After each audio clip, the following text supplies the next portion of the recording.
eu sempre, pela minha formação, pela graça de Deus na minha vida, sempre tive muita fé, muito resolvido. E, de repente, eu comecei a ficar inseguro para fazer coisas que eu fazia todo dia. Até coisas simples. Falei, gente, mas você começa a se estranhar. Sim. As pessoas mais íntimas são as pessoas que te dão mais segurança e que você tem liberdade de mostrar mais o seu lado fraco, a sua fraqueza, né? Então, nessas horas, realmente, o apoio da família é fundamental. E, normalmente, quem fica mesmo você vê que é a sua família. É esse conjunto, né? Você vai tratar corpo, você vai tratar as suas emoções e vai tratar a questão da sua alma, o seu espírito, a sua vida com Deus. Porque eu não digo simplesmente ter uma religião, mas essa intimidade com Deus, essa comunhão, relacionamento com Deus faz toda a diferença.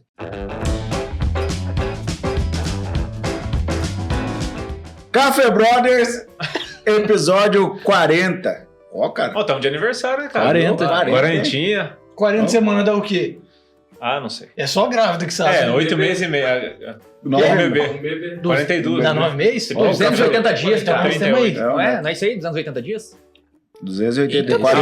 O neto é diferenciado, não tem conversa com ele. 40 semanas no ar, galera. E hoje eu tô aqui com meu amigo Strongman, Netão. Salve, moçada. Mais uma vez. Eu tô aqui com meu amigo que ele não Vamos lá. um empresário, um cara bem sucedido, um cara bonitão, Álvaro Lanza. Ex-obeso. Ex-obeso. Seja bem-vindo, Álvaro Lanza. Valeu. Quase que eu não sei se o pastor ou você era o convidado, né? Faz hora que você não veio, né? E eu tô aqui com meu amigão, Thiago Tamioso. Bonito e cheiroso. Nenhum adjetivo hoje, entendeu? Não, você tá com moral comigo. Ô, louco, aí sim. E hoje, cara, antes da gente começar o nosso episódio 40 semanas no ar, eu queria falar um pouquinho do propósito do Café Brothers. O propósito do Café Brothers é transformar pessoas através de histórias reais, pessoas que vêm aqui e fazem das suas dores, resolvem as suas dores, seus problemas e acabam sendo solução na vida das pessoas. É uma característica do Café Brothers. E eu falo por mim, pelos meus amigos aqui, os meus brothers, é que quem mais aprende somos nós aqui. E se esse conteúdo faz sentido para você, siga a gente no Instagram. Compartilha. Compartilha, se inscreve no canal. Falta pouco para 1 milhão de seguidores, falta né? isso aqui, ó. No YouTube. Spotify, Deezer, estamos em todas as plataformas digitais. Quero agradecer também ao nosso diretor-chefe lá, o Thiago Torada, o cara que comanda tudo aí por trás das câmeras. E eu quero apresentar hoje o nosso convidado. Nosso convidado hoje aqui. Deixa eu ler aqui que eu tô com o telefone do Álvaro. Calma aí, gente. Vamos lá. Ah, sim, beleza. Tô aqui com o pastor Hudson Joffer Benites Schild. Acertei? Certinho, Xandão. Ele música não falso, não. Se formou na Faculdade Teológica Batista de Campo Grande, a turma de 1987. 34 anos de ministério pastoral, o esposo da Adila, casado com ela também há 34 anos, pai do Hudson Júnior e da Thaisa, hoje trabalhando aqui no pastoreio da Primeira Igreja Batista em Maracaju. Seja muito bem-vindo, pastor Hudson. Prazer é meu, uma alegria muito grande estar aqui com vocês, nesse programa, né, que tem uma audiência muito legal, muito joia. Que massa, hein? Pastor, parece que eu te conheço de algum lugar. Olha, para quem não sabe, o Xandó é membro da igreja, viu? Da Primeira Igreja Batista. Beleza. É um prazer, viu? Muito grande estar aqui. Obrigado pelo convite que vocês fizeram. Bem-vindo. Maravilha. Para nós é uma alegria, né, galera? E é o seguinte, né, Tamioso? Hoje, pra gente assim, não perder muito tempo, eu quero já trazer pra galera que um tema que nós conversamos e combinamos com o pastor é depressão e espiritualidade. Então, nós já vamos dar start no nosso bate-papo, já bem direcionado, para a gente não perder tempo, porque isso é uma coisa que está muito à tona. Nós passamos a Covid-19, aí, né, a pandemia, e a gente sabe que isso foi uma coisa que tomou conta do mundo inteiro. Sim. A depressão, né? E eu já conversei com o pastor, bati um papo com ele. Sei que ele tem uma experiência não muito boa, né? Mas teve uma experiência com isso. E eu queria que o senhor começasse dizendo para nós como que foi esse momento que o senhor atravessou e como que o senhor superou isso. Depois a gente entra na espiritualidade. Ok. Eu só quero fazer um adendo, não sei, posso falar besteira, mas não vai ser o caso, que é importante que o pastor esteja aqui, porque a classe que mais tem suicídio é a classe dos pastores. Pastores, padres, Depressão depressão Sim. e suicídio, as duas. Então, por isso que é importante da presença dele aqui, porque ele já passou por isso, né? Sim. Com certeza. Esse dado é importante, né? E, aliás, a classe daqueles que cuidam de gente, inclusive os médicos, né? Entre os médicos também esse índice é muito grande, né? Mas é o seguinte, gente, eu como pastor, ao longo de todos esses anos de ministério, Deus, pela graça dele, me usou para ajudar muita gente nessa área. E no ano de 2014, depois de uma estafa muito grande, isso me levou a cair numa depressão profunda que eu jamais imaginava passar. Então, você ajuda muitas pessoas num quadro como esse, pelo ministério pastoral, né, pela preparação que a gente tem, e você não imagina que você possa passar por isso, né? Aliás, pela falta assim, de conhecimento e até mesmo insensibilidade, a depressão, ela ainda é considerada por alguns como uma frescura, sabe? Infelizmente. Apenas uma fuga existencial, uma moleza. Uma né? fraqueza. Uma fraqueza, né? Que a pessoa... Falta de fé. Falta de fé. Deus. Então, no contexto, inclusive, cristão, principalmente evangélico, as pessoas julgavam o seguinte, que um cristão mesmo, autêntico, ele jamais tem depressão, né? E outros até tratavam depressão, como você falou, é falta de fé, o cara não tem fé. É o diabo. E isso, algumas igrejas até queriam tratar isso como se fosse demônio, e para jejum, oração, expulsar demônio, e orava e jejuava, e a pessoa... Eu pude, como pastor, receber pessoas na nossa igreja em que eles tinham um quadro de depressão e que foram nessas igrejas e, por falta de conhecimento, de experiência, trataram como se fosse apenas demônio. E, na verdade, era um problema, né? A própria definição de depressão é um transtorno psicológico que tem várias causas. É uma doença. É uma doença. É uma doença. O cristão não pega gripe? Então por que não pode pegar? Na verdade, em todo caso, Esse em todo caso de depressão, existe uma causa clínica, né? Que é, na verdade, a falta de serotonina, que é considerado o hormônio da felicidade. Todas as causas da depressão são psicológicas. Mas, quimicamente falando, na parte biológica, todas elas têm a falta da serotonina. Isso mesmo. E o que causa isso são vários fatores, né? Então, hoje é confirmado até por pesquisas que crianças estão ficando depressivas. Quadro depressivo. E sabe por que eu li isso aí? Sabe por quê? A alimentação. Alimentação também dá depressão. Sim. Eu não sabia disso aí. Eu estudei uma vez com um amigo meu, falou assim, eu tô com depressão, que eu tô me alimentando mal. E eu não é que não acreditei, mas pra mim não fez sentido. E aí eu fui buscar e tava falando sobre alimentação e tava falando das crianças hoje em dia, como elas estão se alimentando mal, e isso tá afetando o corpo químico, e aí... desencadeia. E a própria vida do homem aí do pós-moderno, às vezes é uma sobrecarga em cima das crianças, né, de muita coisa e muita atividade, e principalmente uma cobrança, às vezes exagerada, em cima da criança, e essa vida moderna que a gente tem tido aí, que leva realmente muita gente a cair numa depressão. Mas assim, existem algumas causas assim que são as principais. A ansiedade, a própria Bíblia diz, não andeis ansiosos. Não significa que você não pode ficar ansioso, preocupado com alguma, mas andar significa a sua vida marcada diariamente pela ansiedade. frustrações, sabe? E quando eu falo frustrações, criança, às vezes, ela começa a se frustrar por não corresponder à expectativa dos pais, por exemplo. Você faz isso, faz aquilo, e às vezes os pais usam uma linguagem pesada e que ele vai, ao invés de motivar, ele fica desmotivado, né? E também a perdas, né? A gente vai observando que a pessoa vai principalmente perder pessoas assim... Uma separação, divórcios, crianças pais separados... A própria morte, né? Você perder alguém muito querido, que você ama muito. Então, os fatores são realmente, principalmente esses. Agora, falando da experiência pessoal que você colocou... Sir, posso saber, sim, antes, de um fator que eu tenho visto que tem dado as pessoas estão tendo muita dificuldade, é a comparação. Sim.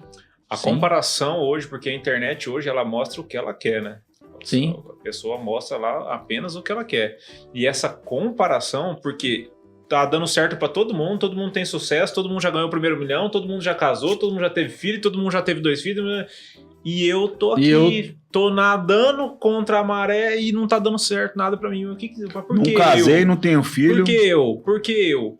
Por que só comigo? Sim. E aí a pessoa começa a achar que ela tá de lado, a vida deixou ela de lado, ou Deus deixou ela de lado. Não. Sim. A pessoa que tá mostrando aquilo ali, ela não tá mostrando os boletos, os perrengues, os problemas, dificuldades, as brigas com esposas, dificuldades. Não, só mostra na hora que dá certo. Sim. O processo. A mídia faz isso, né? Exatamente. A mídia mostra o sucesso, inclusive nas igrejas. Uhum. Aquela ideia, que se você é crente, você vai prosperar, tudo vai dar certo para você. Dá certo? Sim, Deus abençoa, eu creio piamente nisso. Quando você se converte, você segue a Cristo, ele vai cuidar de todas as áreas da sua vida e vai ser uma prosperidade natural. Porém, não é uma regra. Aqui todo mundo vai ser rico, por exemplo. E tem gente que ouve testemunho, mas deu certo para ele, ele acha que vai acontecer com ele também. E, na verdade, a realidade da vida não é essa. Mas o que se mostra nas mídias é que vai dar certo para todo mundo. É isso que você falou. Mas por que comigo não aconteceu? Por que eu fiz a campanha? Por que eu fiz isso, fiz aquilo? E aí alguns ficam frustrados. Até você não teve fé. Isso, porque você não teve fé, né? E a frustração, ela é nada mais parte do processo que você vai alcançar um dia. Sim. Só que ninguém quer passar por ela, né? Sim. Então, pela própria experiência, né, o que eu passei, a verdade é o seguinte, que quem vive a depressão, ela é uma coisa muito difícil, desafiadora de descrever. Sentir, então, é uma coisa insuportável, porque eu não desejo isso para ninguém. Porém, pela graça de Deus, você também cresce.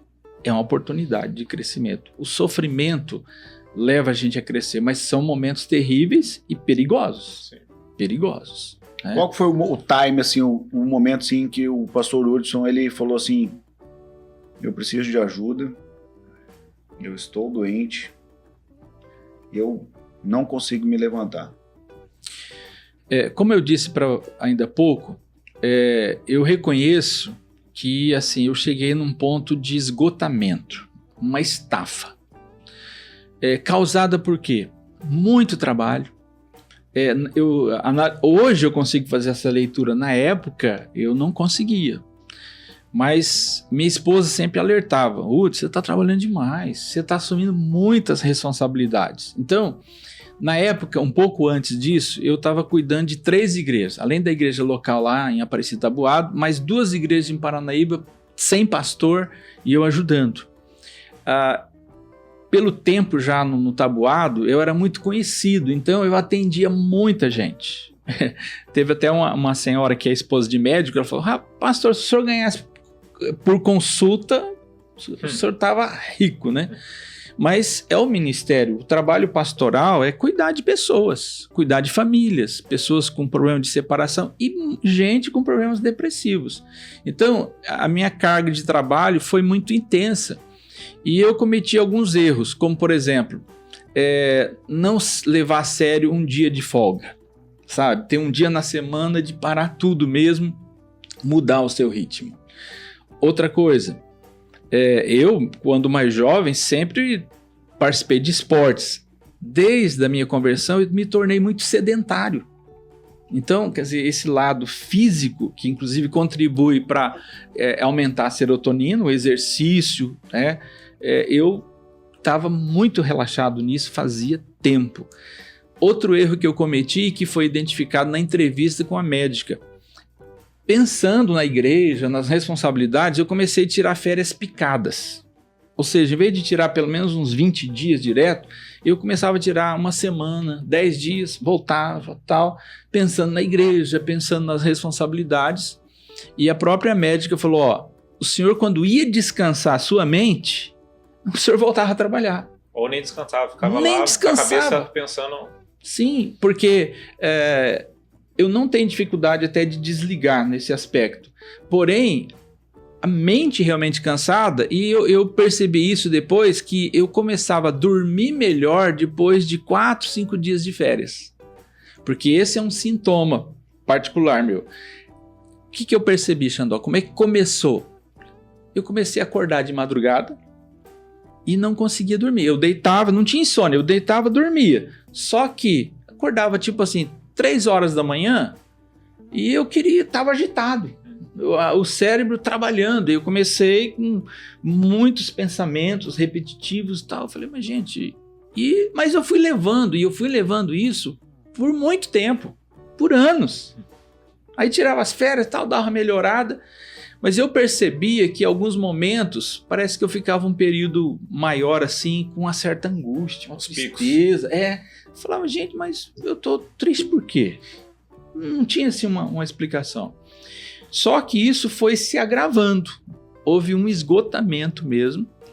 E aí eu percebia que às vezes eu ficava assim, deprimido, sem ter um motivo específico. Quer dizer, depois você vai fazendo uma leitura... E vê que tem muitos motivos. Teve muitos motivos. Por exemplo, frustrações ministeriais. Algumas expectativas. Eu já estava há muitos anos no lugar. E aí você vai acumulando coisas e que você não reparte com ninguém. Não reparte. Né? Porque pastor tem que sofrer calado. Como isso, né? E tal. E até quando você encontra outros colegas, quer dizer, hoje eu aprendi isso, hoje, graças a Deus, eu faço isso, de você não ter dificuldade com aquelas pessoas que você tem mais intimidade, de você abrir, pô, hoje eu tô chateado com isso, e você, né, é uma terapia que acaba acontecendo. Né? E a comparação, você chega numa roda de 5 pastores, tá todo mundo bem, você vai chegar falando que você tá mal. Isso. Esse cara tá em pecado. E tem gente que só... lógico. Também só anuncia, e só anuncia que tá bem, né? A igreja tá crescendo. Às vezes estão mais enrolados com você, mas tá... O marketing Então, infelizmente... E aí essa questão de comparação é uma coisa que acontece, que você fala, pô, camarada lá fez um negócio, parece que deu certo, eu não consegui. Hoje eu consigo fazer uma leitura que tem coisas que existe no mercado evangélico também, aquela coisa de métodos de crescimento, sim. E aí acabam querendo comparar a igreja com empresa, e não é empresa.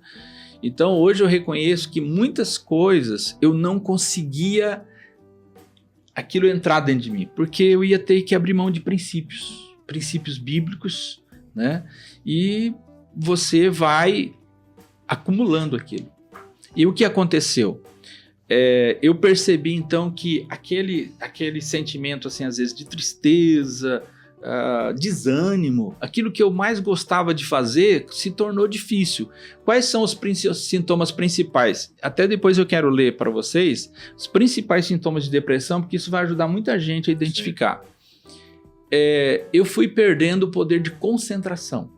E eu sempre tive uma facilidade. Por exemplo, se eu tô lendo, tô concentrado aqui, vocês talvez até vão falar mal de mim, eu não vou ouvir. Eu fico concentrado. Eu fui perdendo isso. Eu percebi que eu li um texto e aí sempre eu já lembrava daquilo, eu fui perdendo a memória, a capacidade de armazenar as coisas. Falei, cognitiva também. Cognitiva. Então eu fui percebendo isso e aquilo que eu tinha assim, que eu fazia, vamos supor, com um estudo, vamos supor, preparação de um sermão, que eu levava aí talvez 4 horas para preparar, 2 manhãs, às vezes eu tinha que ficar a semana toda para preparar e com dificuldade. Então, essa é uma característica que eu comecei a perceber. Falei, gente, como é que eu fazia com tanta rapidez, facilidade, certas coisas, e agora estou com dificuldade? E uma das coisas assim que Shandok foi assim, o que eu percebi é a insegurança. Eu sempre, pela minha formação, pela graça de Deus na minha vida, sempre tive muita fé, muito resolvido. E de repente eu comecei a ficar inseguro para fazer coisas que eu fazia todo dia. Até coisas simples. Falei, gente, mas você começa a se estranhar. Só que até então eu falei, tô cansado, acho que é falta de férias. E você vai levando. Até que eu percebi que estava ficando constante e aumentando essa insegurança. E uma angústia, uma tristeza que eu falei, mas gente, por que eu estou assim? E quando que isso estourou? Interessante. Gota d'água. A gota d'água. Eu estava no gabinete, atendendo um irmão lá, que inclusive um irmão muito chegado, e ele gostava muito de mim, até um fazendeiro lá da cidade. Eu tinha ajudado ele a recuperar de uma depressão, orientei ele sobre tratamento e tudo, ele fez um tratamento médico, precisou no caso dele também, e ele, como me conhecia, e eu tava aquele dia, sabe, numa angústia, aquela coisa toda, e ele falou assim, pastor, o senhor não tá legal, né? Rapaz, a hora que ele falou isso, eu desabei. Eu comecei a chorar, sabe, na frente dele. Porque o simples fato dele perceber e eu estar naquela luta, aí eu falei, Zé, na verdade eu nem sei o que está acontecendo comigo. Tava por aqui, né? Rapaz, tava no jeito, né?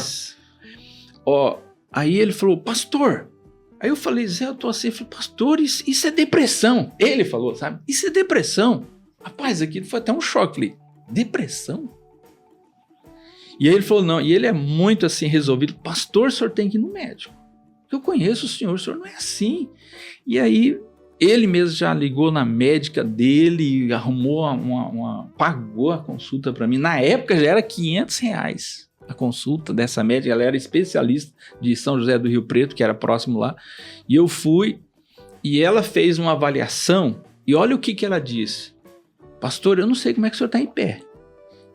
Porque eles fazem uma avaliação. Ele falou, porque o seu quadro, pela avaliação que ela fez, já é considerado uma depressão crônica. Mas eu sabia, era a graça de Deus me sustentando.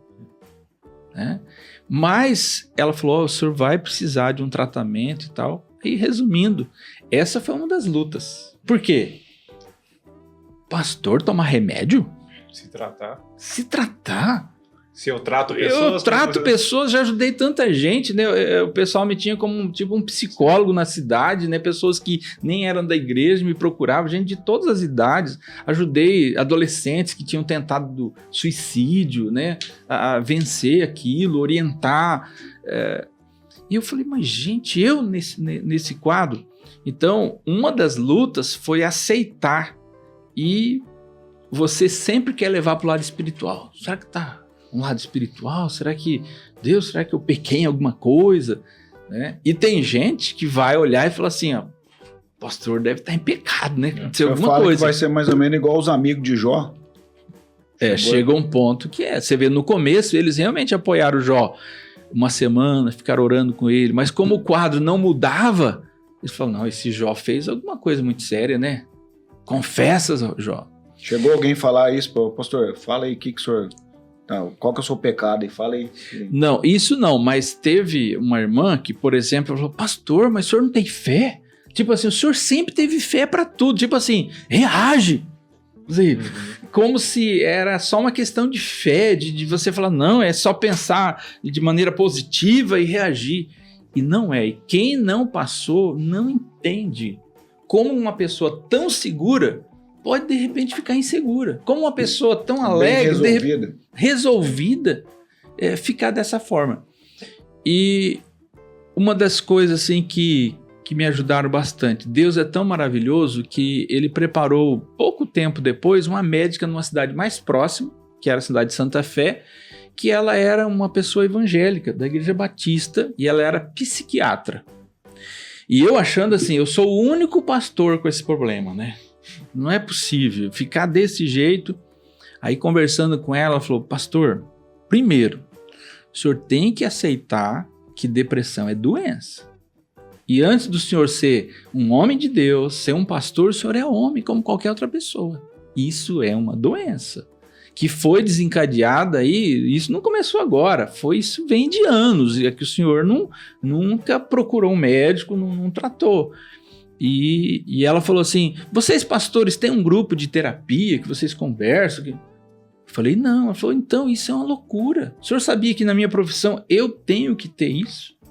Porque eu atendo muita gente e vocês atendem muita gente. Eu sei o que é um trabalho de um pastor, porque ela era do contexto evangélico, né? Ela falou, pastor, eu estou no momento atendendo 8 pastores. Nossa. Das mais diversas denominações. Ela falou, das mais diversas. Se o senhor pensar, né? E... Não, 8 que foram lá e falaram, né? E os que não... E os que não procuraram, né? E ela falou, quem cuida de gente, e que normalmente são pessoas assim mais sérias, mais perfeccionistas, tem mais tendência, porque são pessoas muito responsáveis e que se cobram muito, né?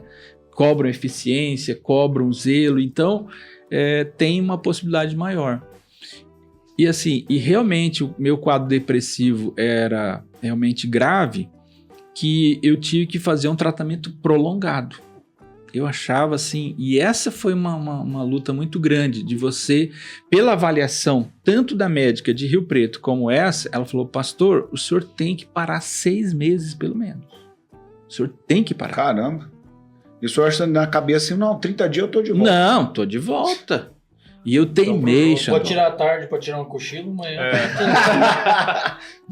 Rapaz, e o que... Toma uma S aqui, tá vendo? Na época, né, graças a Deus, eu tinha um pastor jovem lá que me auxiliava e ele segurou as pontas, né? Só que ele era muito novo, falou, pastor, mesmo que o senhor não venha na igreja, não pregue, não tá aqui na frente, mas pelo menos vem no culto, né? Mas aquilo era pior, cara. Mas eu pensando nele na igreja, às vezes eu ia. Mas a médica falou, o senhor tem que parar. Falou, pastor, se quiser eu vou na igreja e explico, o seu quadro é algo preocupante. E só para vocês terem uma ideia, teve um culto uma noite lá, era um culto de ceia. Eu estava em pé lá, já era mais no final do culto, né? Ia ter a ceia já. Eu tô lá, mas a cabeça, rapaz, aquela luta, aquela coisa.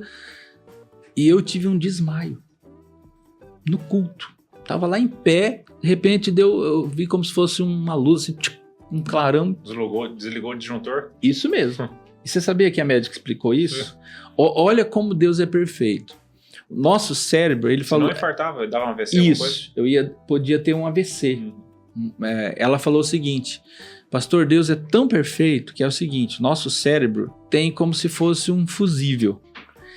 A carga na sua mente, no cérebro, estava tão intensa que chegou um momento que, ao invés de o senhor sofrer e de repente explodir, então houve um negocinho lá que... E aí o senhor... Que doideira. Desliguei. Mas assim, eu caí, mas eu fiquei ainda consciente. Mas mole, né? E foi um susto, né? Pra Adila, minha esposa, a Thaisa que tava do lado, né? Eu vendo tudo, mas não tinha uma reação. Mas assim, uma coisa assim que eu quero destacar e que eu acho que é importante é dizer o seguinte, que depressão não importa se você é uma pessoa assim tão cheia de fé, segura, você está sujeito. Mesmo por mais fiel que seja um cristão, ele está sujeito. Mas a gente tem que reconhecer que a gente descuidou do cuidado pessoal com a saúde, tá? E um personagem bíblico, e isso é importante dizer para vocês, vários personagens bíblicos passaram por depressão ou períodos longos depressivos. Nosso próprio mestre. Sim. O dia da angústia, o dia da adversidade, ele também passou. Também ficou angustiado. Sim. Nos minutos derradeiros no Getsemane. Sim. Não tem como. Não tem como ninguém ter passado. Aliás, eu creio piamente que ninguém passou angústia, tristeza mais profunda que ele. Não, ninguém. porque ele tomou sobre si os pecados de toda a humanidade. E ele sentiu todo esse peso. E no Getsemane ele teve assim, porque ele era totalmente homem e totalmente Deus, ele conseguia ver lá na frente também. Então, ele anteveu aquele momento em que ele se sentia separado do Pai. Né? Tanto é que a Bíblia registra que o seu suor saiu como gotas de sangue. E fora que suportou tudo aquilo, sabendo que nós não valia nada. É mais ou menos o que, querendo ou não, o pastor ele fala com a pessoa, sabendo que a pessoa às vezes vai sair dali e vai fazer pior. Você gastou o seu tempo, você gastou o seu momento, você falou pro cara o que ele tinha, a condução que ele tinha que tomar, às vezes ele não toma. Sim. Ou nem reconhece que você foi lá. Um personagem bíblico que eu creio que vale a pena destacar aqui e que me ajudou, né, é Elias. Interessante, quem já leu a Bíblia, se você ler 1 Reis 18, você vai ver um Elias. No capítulo 19, você vai ver outro Elias. Parece que não é o mesmo homem. Capítulo 18 é o momento em que Deus manda ele se apresentar de novo ao rei Acabe. Elias tinha orado a Deus, porque Deus deu essa direção para ele, e 3 anos e meio ficou sem chover. Você imagina isso? E o rei Acabe e todos que serviam lá, os profetas de Baal, eles sabiam que Elias era esse homem que orou por isso e tal, porque Deus queria provar que só ele é Deus. Que Baal não era Deus e quem governa tudo é ele. E depois de 3 anos e meio, Deus fala, pode, agora volta para Acabe, reúne todo mundo e fala que eu vou mandar chuva de novo. Para dizer assim, quem controla sou eu. Elias enfrenta corajosamente o rei Acabe. O rei Acabe é um cara mais cara de pau que eu conheço, mano. Que ele falou assim... Chegou o Elias e falou, tá aí o causador dos nossos problemas. O Acabe, ele era um judeu que casou com uma mulher que não temia Deus, que é a Jezabel, né? Mulher maligna mesmo. E aí, o que acontece? Elias vai corajosamente, ele fala, ó, pode reunir todos os profetas de Baal, e ele faz um desafio para Acabe, ó, reúna todos os profetas de Baal, e vamos lá para o Monte Carmelo, e o Deus que manda fogo do céu, esse é o Deus verdadeiro. E ele faz isso, né? Reúne lá 750 profetas de Baal. Eles fazem lá o sacrifício, colocam o animal e ficam invocando o Deus deles. Para descer fogo e tal, nada acontece. E Elias até zomba, ele fala assim, talvez o Deus de vocês viajou. Talvez ele tá longe, fala mais alto e tal, grita. Ele tá dormindo. Ele tá dormindo. Ironizou. E aí depois ele vai lá, o Deus Baal, né, porque não é Deus, não fez nada, e ele manda fazer o sacrifício como Deus orienta, manda jogar água, e era coisa rara a água, imagina 3 anos e meio sem chuva, mas ele manda jogar água para ninguém assim pensar, será que não tinha uma faísca aqui de fogo e tal? E aí ele ora e vem fogo do céu. E queima tudo, até a pedra que estava sendo colocada ali. Então você vê um homem assim, cheio de Deus, cheio do Espírito Santo, corajoso. Bem resolvido. Resolvido. No capítulo 19, a gente vê um outro Elias. A Bíblia diz que depois de tudo aquilo, inclusive todos os profetas de Baal foram mortos, porque provou que eram todos falsos, né? Foram mortos. Então foi uma vitória. Agora, o que Elias esperava? Que com aquela experiência, o povo, todo o povo de Israel, ia se arrepender e se voltar para Deus. E o que ele percebeu? Mesmo com aqueles milagres, com tudo que Deus fez, o povo não se arrependeu. E veio o quê? Frustração. Quando você olha o texto, você vai perceber isso. E aí, ele fica sabendo que a Jezabel descobre que ele que liderou tudo aquilo, e ela manda dizer para ele, olha, que esses deuses me matem aí se eu amanhã, até esse horário, você também não estiver morto. Ela faz uma ameaça. Quantas ameaças ele já tinha recebido? Acabe, mandou exército, ele nunca teve medo.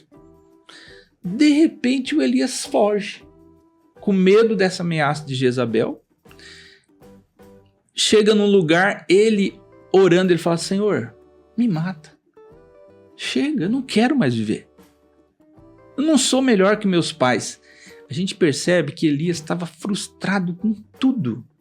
E Deus cuida dele, dá comida para ele, ele dorme, depois ele caminha lá, né, com aquela comida, quilômetros e mais quilômetros. E aí o que acontece?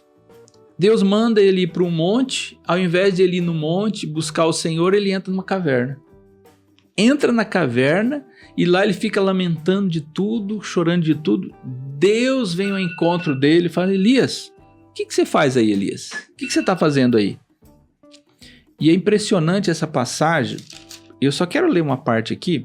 1 Reis 19, as características de Elias, né? Diz assim, ó: quando ele ouviu isso, quer dizer, as ameaças de Jezabel, fugiu para salvar a própria vida, chegando a Bérseba, que pertence a Judá, e deixou ali o seu servo. Mas ele entrou pelo deserto, caminho de um dia, sentou-se debaixo de um arbusto, pediu para si a morte, dizendo: já basta, ó Senhor, toma agora a minha vida, pois não sou melhor que meus pais. E deitado debaixo do arbusto, adormeceu. O anjo de Deus veio, deu comida para ele, acordou ele, deu comida e ele voltou a dormir. Dormiu. Depois o anjo vem, acorda ele, fala: levanta, come. Ele comeu de novo e aí ele viaja longamente para ir para esse monte. Chega lá, ao invés dele estar no monte, ele entra na caverna para não sair. Ele não queria sair. E aqui eu destaco o cuidado de Deus com Elias. A Bíblia diz que Deus chega com voz mansa e suave e diz: Elias, o que você está fazendo aí? Interessante, Deus não chegou e falou assim: ô Elias, você é homem de Deus, coragem, sai daí, rapaz. Que moleza é essa? Rapaz, Deus, na sua onisciência, sabia que Elias estava abatido, desanimado. E aí eu digo para vocês, pessoa quando está deprimida, você tem que ser amoroso. Você tem que falar com ela com sabedoria. Não é? Ela já está se cobrando demais. Ela está se culpando. Elias estava se sentindo um derrotado. Sabe? Diante de tudo que Deus fez através da vida dele, o povo realmente não se arrependeu. Não houve mudança como ele esperava. A expectativa dele foi muito grande. Deus mandou chuva, rapaz, depois de 3 anos e meio. E mesmo assim o povo ainda estava endurecido. Então você vê frustrações. Né? E Elias tinha enfrentado muitos anos de luta. Então aquilo foi uma... Aí vem nosso lado humano. Né? Houve um abatimento. Né? A Bíblia fala, por exemplo, por que a gente gosta tanto do livro de Salmos? Porque muitos salmos retratam momentos de angústia, momentos de desânimo, de tristeza. Davi, quantos salmos você vê que Davi passou momentos depressivos? Tá? Então, gente... Essa resiliência que a gente aprende até com Deus, a gente aprende a ser resiliente, porque essa resiliência, ela é mais para a parte humana do que para a parte espiritual. Porque você contou a história de Elias, mas Moisés passou, eu acho que foi pior, Moisés. Moisés foi pro famoso monte da transfiguração, o cara falou com Deus, cara. O cara viu Deus, o cara trocou uma ideia, ficou 40 dias lá. A Bíblia fala assim que o rosto dele ficou brilhando como o sol, de tanta intimidade que ele teve com Deus. Quando ele, tipo assim, foi no mesmo momento, quando ele saiu dali e desceu para falar com o povo dele, ele quebrou tudo lá embaixo. Ele quebrou tudo. Ele viu que o povo estava adorando a outro Deus, né? Uhum. Frustração, mas se frustrou mais uma vez. E aí a parte humana fala mais alto. Tanto que ele falou assim, ó, vocês querem mostrar que vocês adoram a Deus mesmo de verdade? Cada um arranca a sua espada e mata um outro e vão ver o pau torar. Ô pastor, e aí é o seguinte, pastor. Quando que foi o momento aí, tá, eu sei que tem uma participação bacana da família, né, que a família apoiou, sim, né? Sim. Pessoas próximas, né? Principalmente a esposa e a filha, porque estava em casa. A Thaisa tinha terminado a faculdade lá no seminário e ela tinha retornado para casa. Então, ela foi um apoio para a mãe nesse período, que você pode imaginar como é que fica a esposa. E a minha esposa foi uma guerreira, rapaz. Assim, eu quero falar o seguinte, eu tenho uma história parecida com essa. e não é piada, cara. Nem cigarro. Na verdade, antes do senhor contar como que foi a virada de chave, nesse sentido para nós aí, Eu tive uma experiência dessa não muito boa também com a minha esposa, né? No caso, foi a minha esposa que se encontrou nesse estado. E durou um período de quase 1 ano. Passou um pouquinho de 1 ano e... O que eu tava comentando acho que com o Netão, né, Netão? Hoje, né? Tipo, não sei se era com o Netão que eu tava comentando. Que quando a pessoa tá nesse estágio de profunda tristeza e melancolia, você pode colocar a comida mais deliciosa que tem, cara. Você pode levar a pessoa no lugar mais legal também, assim, de um filme, um cinema, nada faz sentido para ela. Gosta só de ficar num quarto escuro, trancada, parece que perde o desejo de viver. Sim. E eu tô contando o outro lado, porque, tipo assim, quem te auxiliou foi a tua esposa, nesse sentido. E eu naquele momento, eu era uma pessoa preconceituosa, Álvaro. Eu achava que depressão era frescura.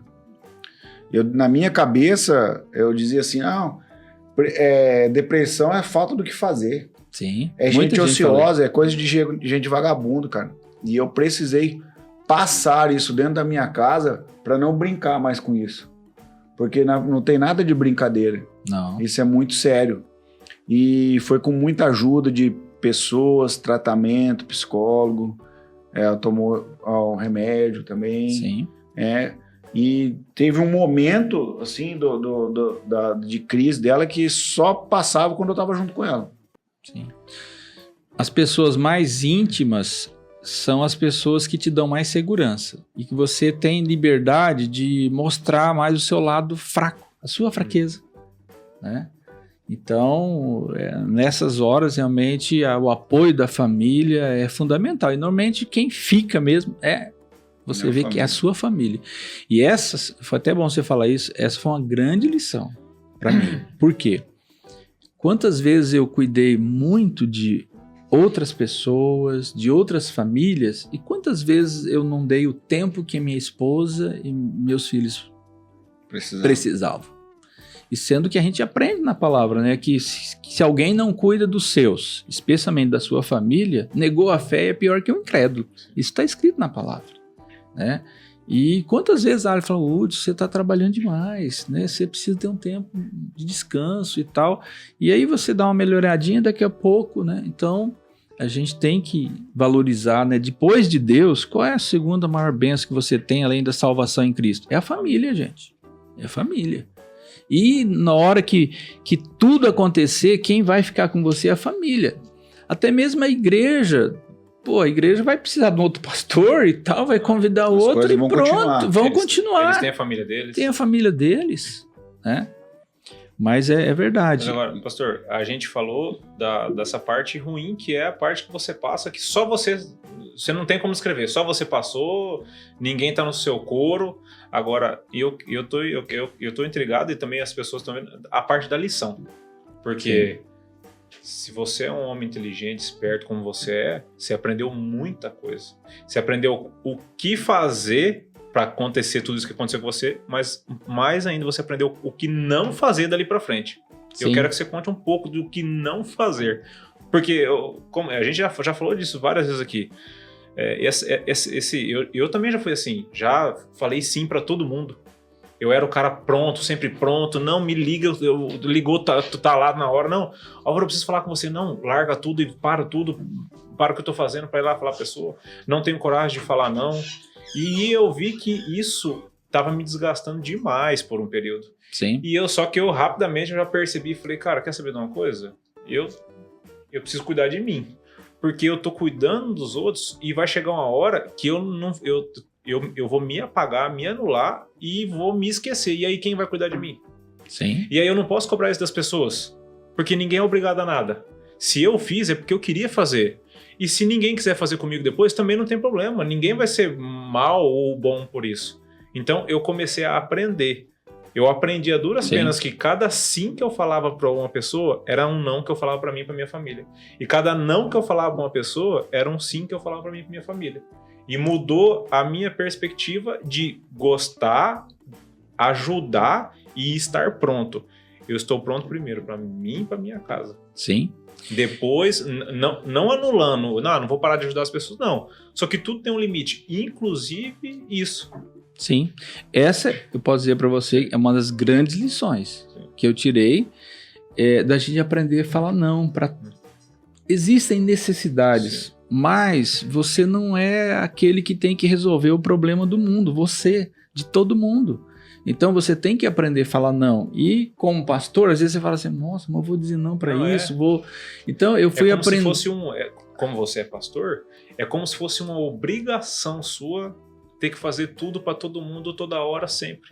Sim. E isso não é verdade. E aí eu vi que a minha agenda, ela precisava mudar. Eu não podia atender tanta gente como isso. Eu precisava ter, como eu disse, um dia da semana para descansar e desligar mesmo daquela rotina, né? E foi a partir daí que eu também... ela falou da importância do exercício físico, que eu comecei a caminhar, comecei a fazer academia, e foi que eu descobri o esporte assim que eu gosto muito, que é andar de bicicleta. Eu ando de bicicleta, gosto de andar nas matas aí, nas fazendas, né? Preciso andar até um pouco mais, mas é algo que eu gosto e que me ajudou bastante, né?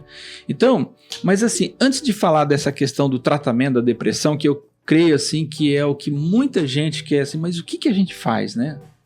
Eu só quero ler para vocês aqui uma pesquisa de quais são os principais sintomas da depressão, para as pessoas avaliarem.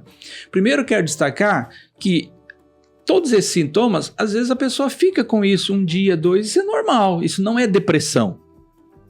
Agora, se isso persiste, vamos por 2, 3 semanas, um mês, e fica nesse quadro, então aí você já tem que... Passa de sinal para a realidade. Para a realidade, quer dizer, já não é só... Um dia de angústia, um dia de tristeza, um período, né, que você está mais abatido, que é normal na nossa vida. Tem dia que você acorda assim animado, muito alegre, tem dia que você está abatido, né, até o fruto do próprio corpo e tal.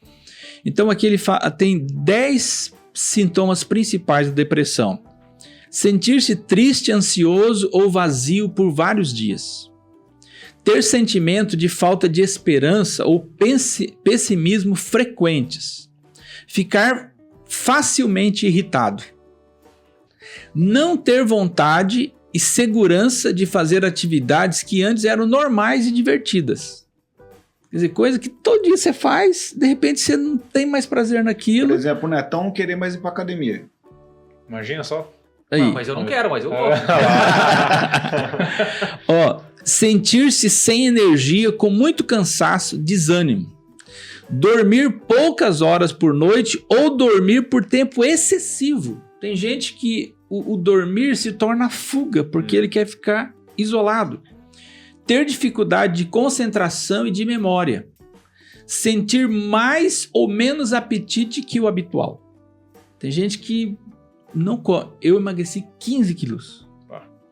E eu tenho um apetite excelente, mas a única coisa que me tirou o apetite e descontrolou tudo, colesterol, tudo, foi esse tempo depressivo.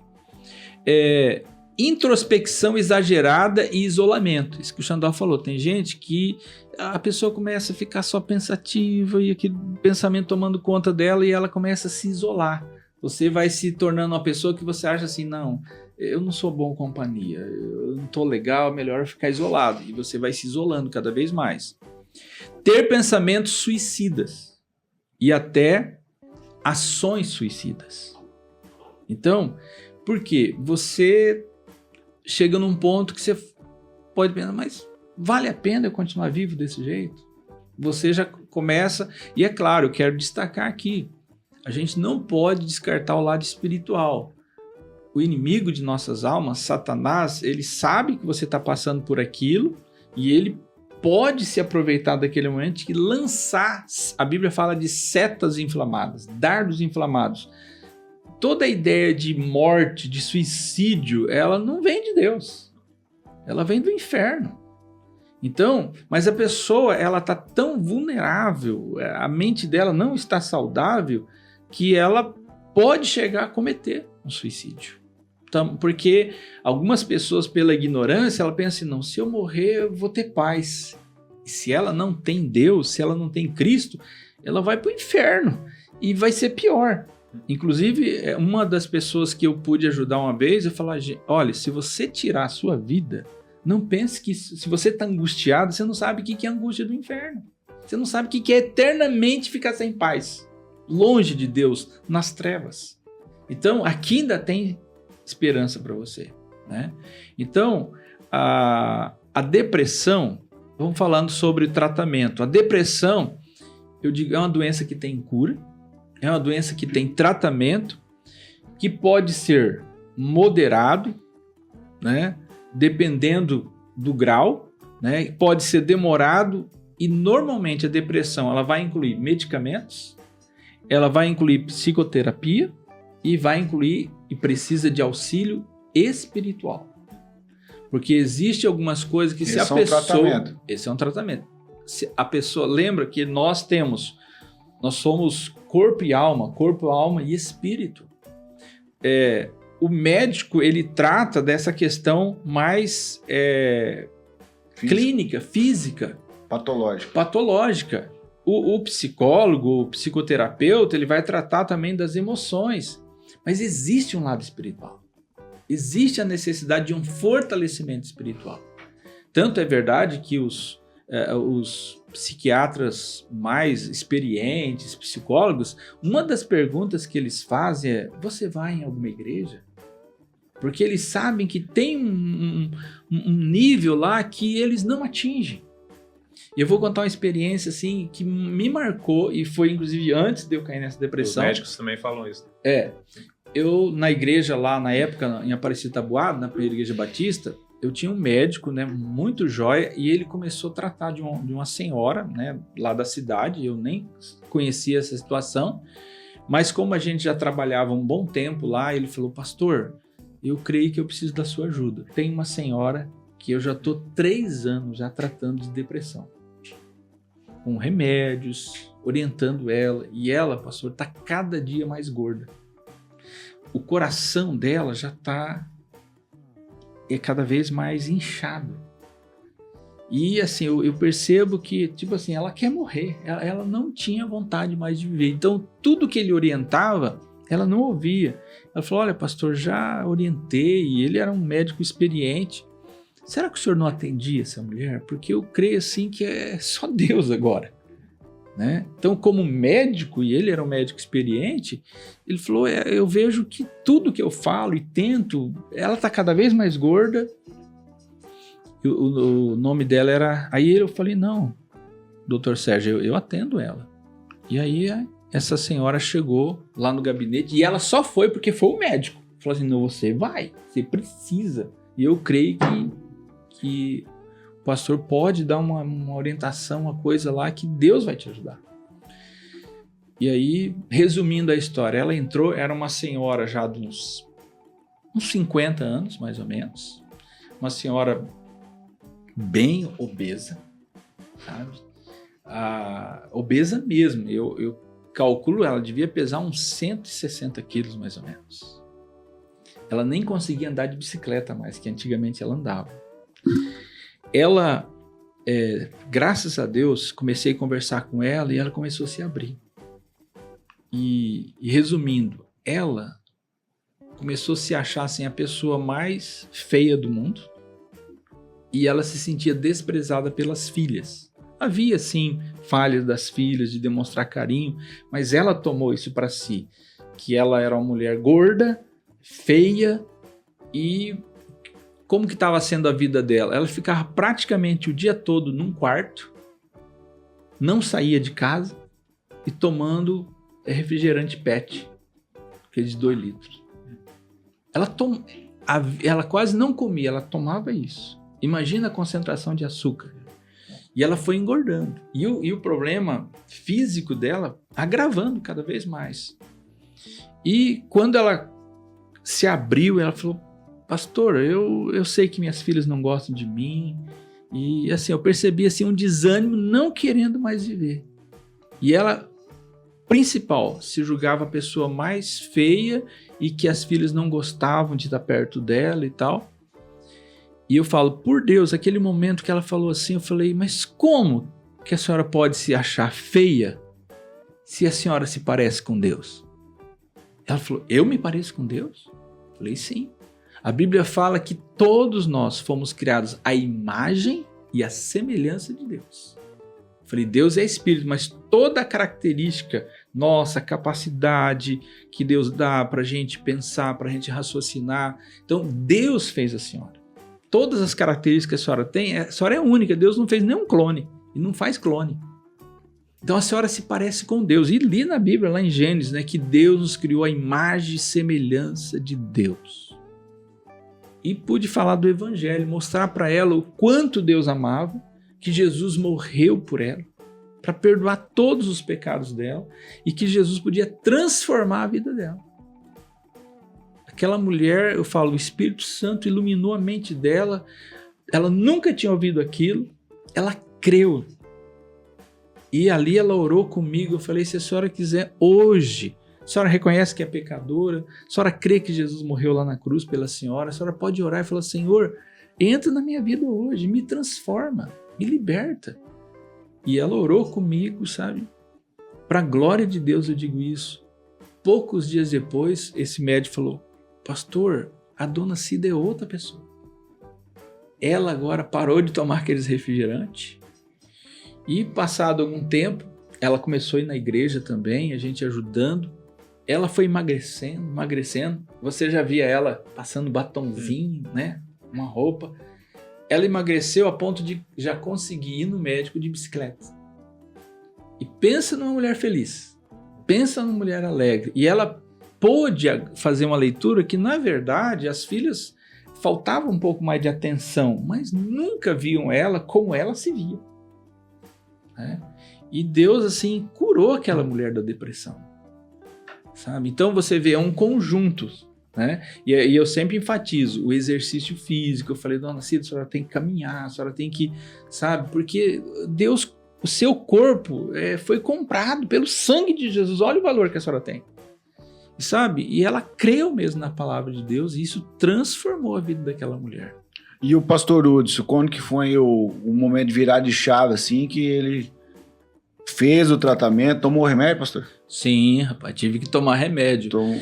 Ó, como o meu caso era assim, crônico, o meu tratamento total deu quase 2 anos, Xandó. 2 anos, cara. De tratamento. 2 anos. Então, 6 meses que você achou que era muito, se tornou pouco. Se tornou pouco. Aliás, eu penso até que se eu tivesse talvez parado 6 meses, como a médica havia orientado, talvez eu não precisava de um tratamento tão prolongado, né? E uma das coisas assim, que ela falou, e eu recomendo isso, ela falou, pastor, não pare o tratamento até que eu veja que o senhor tem que parar. Porque o senhor vai ver, com a graça de Deus, o senhor vai voltar a dormir o suficiente, a gente vai diminuindo os remédios e tal. E foi exatamente isso. Eu procurei ser obediente, porque ela deu um exemplo de um outro lá, de até um pastor que ele achou que já estava bem, ele mesmo decidiu parar o remédio assim repentinamente, e ele teve uma crise no púlpito. Teve um pânico. Uma crise de pânico. Crise de pânico.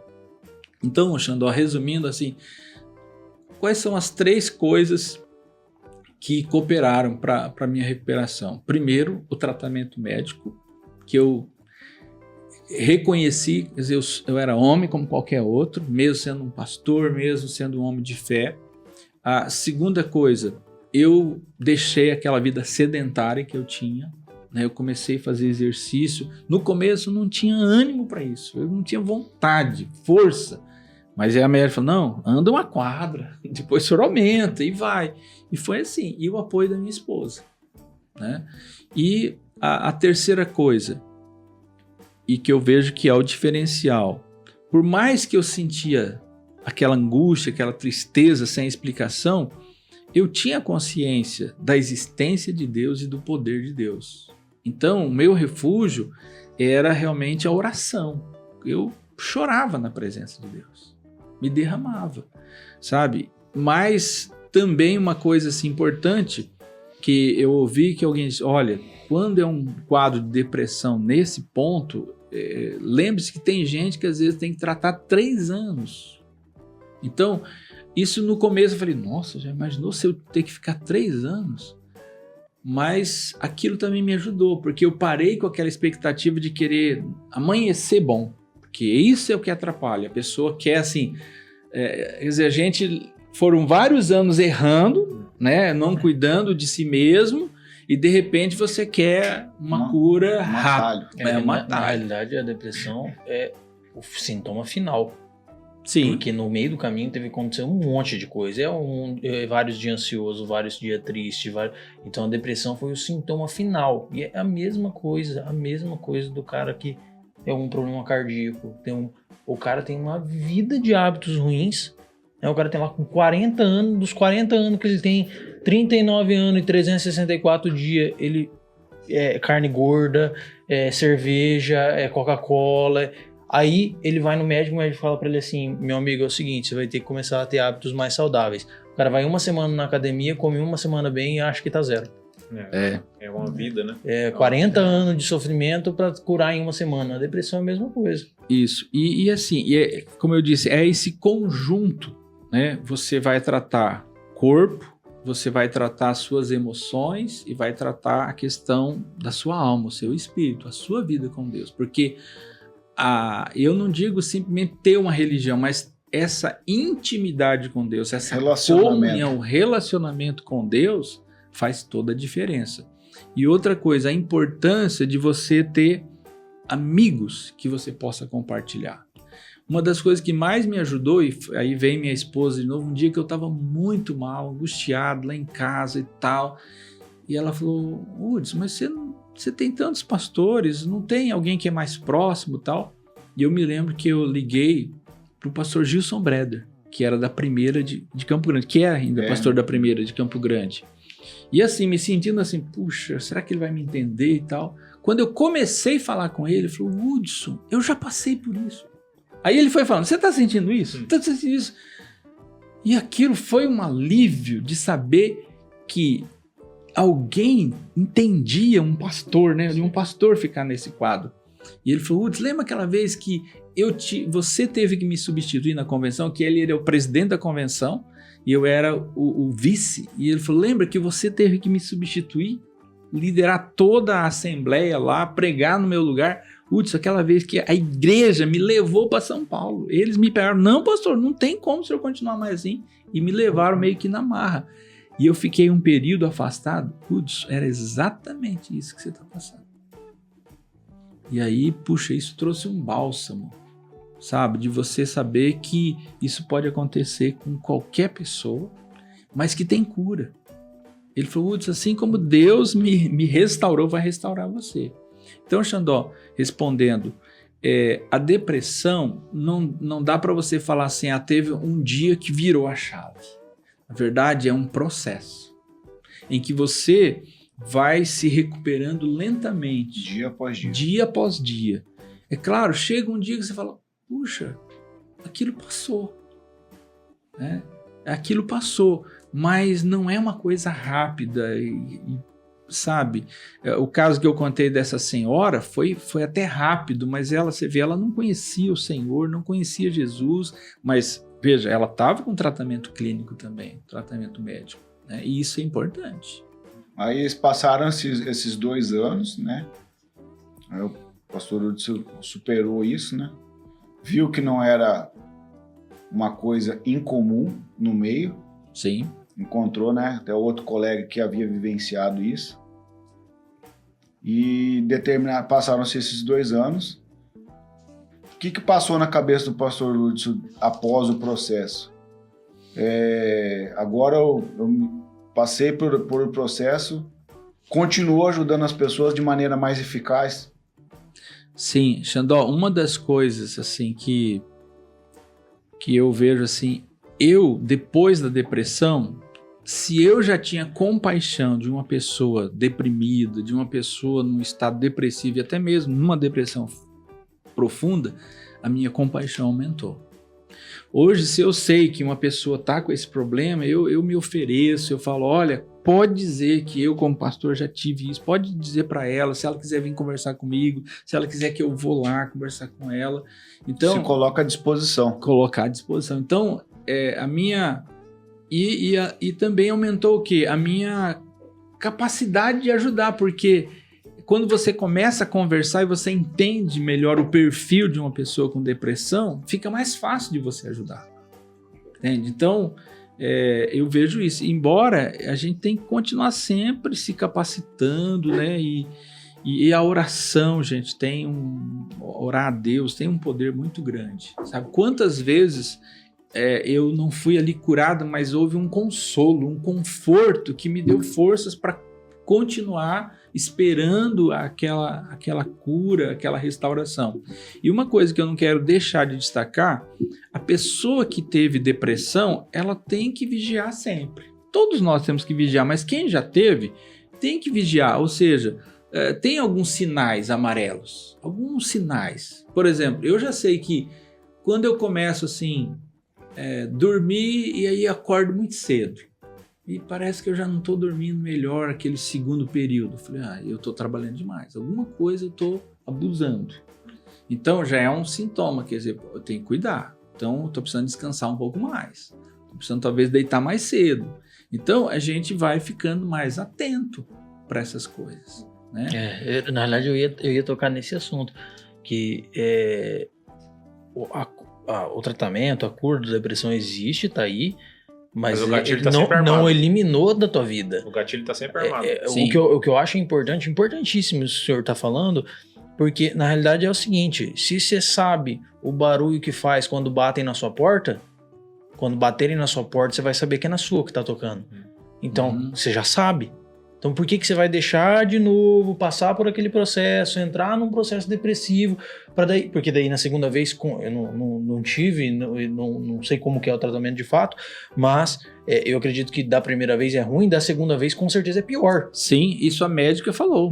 Por exemplo, na verdade, depois fazendo uma leitura, eu tive um período depressivo, inclusive no seminário, só que foi mais rápido e tal. Ela falou, aquela vez eu já tinha que ter feito um tratamento bem sério.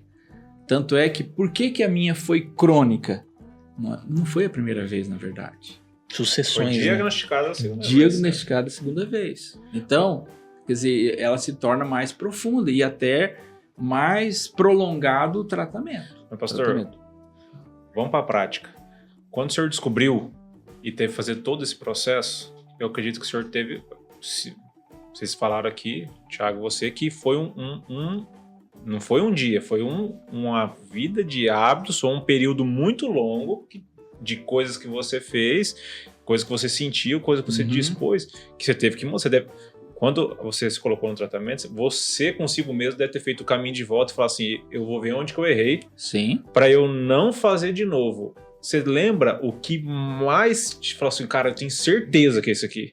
Absoluto, tipo, isso aqui foi o que eu não vou fazer nunca mais, ou eu vou fazer de forma diferente, ou isso aqui eu vou ter que mudar muito. Você lembra de alguma coisa assim, algum ponto-chave? Porque deve linkar com muita gente isso aí. Sim. Interessante.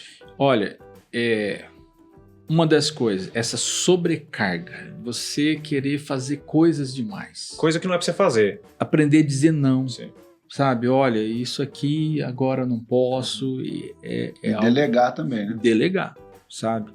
A outra coisa, essa questão de cuidar, de não ser sedentário, de cuidar da saúde, Deus é tão maravilhoso que você pode aumentar o seu nível de serotonina, né? Com exercício, com lazer, com coisas que Deus fez para a gente desfrutar, e você e eu não era zeloso com isso. Então é uma coisa que eu tenho vigiado mais. Né? Férias, eu aprendi, eu posso até tirar umas férias mais curtas, mas a outra é pelo menos 20 dias, porque eu preciso descansar, e todos nós precisamos. Quando a gente é mais jovem, você não sente isso, você aguenta a batida. Aí depois, eu agia como se eu tivesse ainda na época 30 anos de idade, mas eu já estava com quase 50. Muda, não adianta você. Legal, outro ponto legal de tratar. Com que idade o senhor estava quando foi diagnosticado? Eu tô com 57.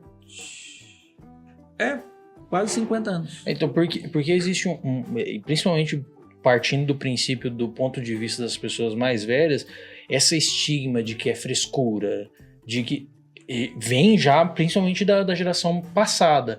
Então, vale o alerta, eu acho interessante ressaltar isso, que a galera mais velha também tem depressão.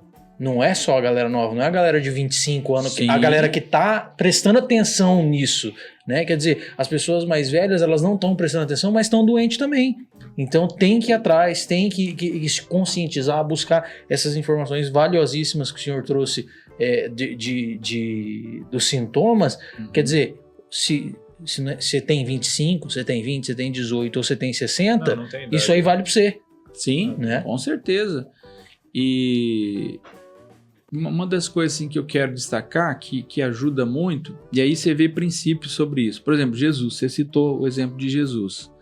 Eu quero destacar aqui atitudes de Jesus, que como homem, ele teve essas ações e que a gente tem que seguir o exemplo. Por exemplo, aqui em Marcos 14, isso foi na semana da crucificação. Né?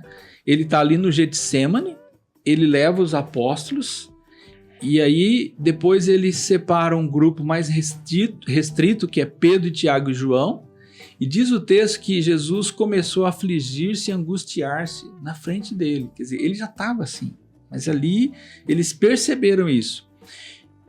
E olha o que diz o verso 34. E disse-lhe, o próprio Jesus falou para esses três: a minha alma está tão triste que eu estou a ponto de morrer. Ficai aqui e vigiai. Olha só, gente. Jesus falou isso. Você viu quem que ele chamou, né? Os próximos, os mais próximos. Os mais próximos. O grupo foi, mas quem que teve mais próximo em que ele abriu mesmo o coração? Até Jesus tinha o Café Brother dele, né?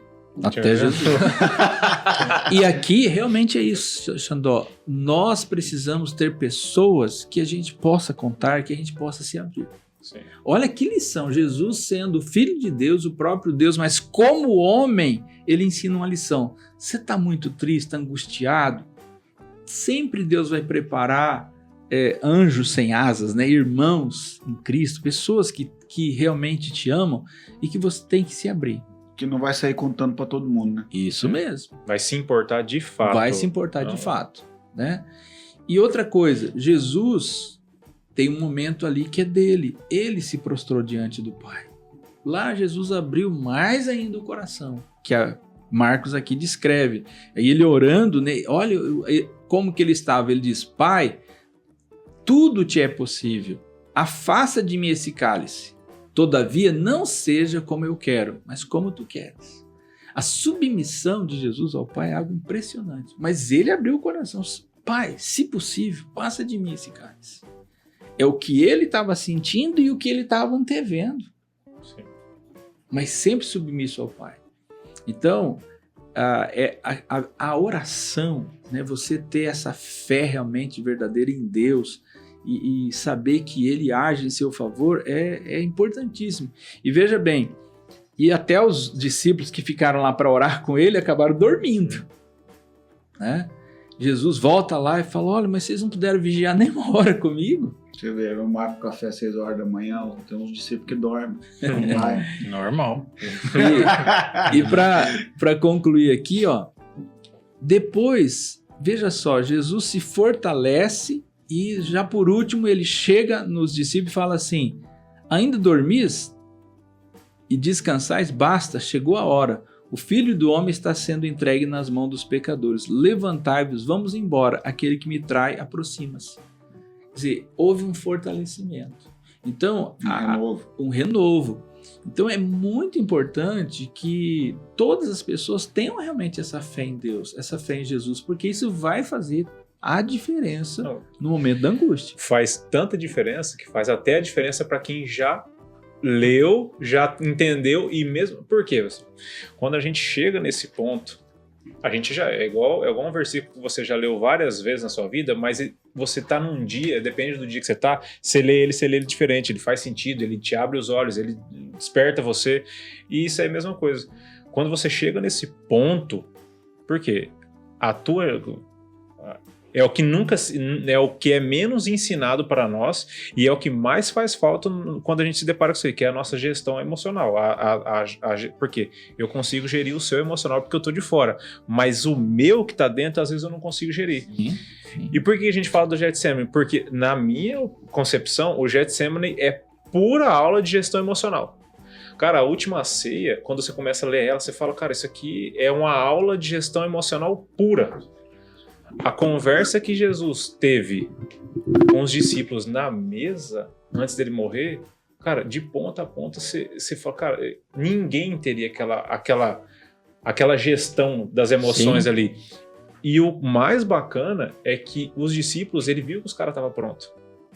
Quando ele fala que algum deles ali ia trair eles, cara, se fosse nós aqui hoje, ia falar assim, eu tenho certeza que é o Neto que vai dar o Thiago, ele vai dar certeza que ele fez uma caca. Só que os caras já tinham entendido já. E aí eles dão uma resposta que quase ninguém dá, que é, será que fui eu? O que eu fiz? Serei eu, mestre? Por quê? Essa é a diferença, porque quando eu não aprendo a enxergar as coisas direito, eu olho pra você. Agora, quando eu aprendo que a parte que mais me cabe é a parte que tá dentro de mim, eu olho pra dentro de mim. E aí eu dou a resposta certa. Será que fui eu? Será que eu que tô dando a mancada? Será que eu não tô conseguindo fazer? Agora, quando eu não sei pra onde olhar, eu olho pra você. E aponto o dedo pra você. Eu quero, assim, pra concluir, né?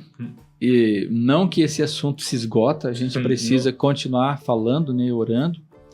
Em Filipenses 4, de 4 a 9, tem aqui atitudes que nos ajudam a vencer a ansiedade. Porque a ansiedade é o que antecede a depressão.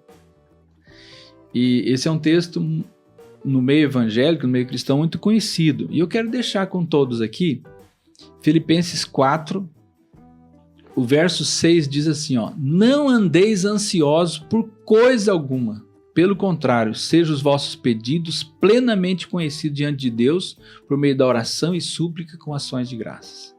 Então eu falo, esse mandamento é um dos mais difíceis de cumprir, não andeis ansiosos. Não, o difícil de cumprir é a última parte, de coisa alguma.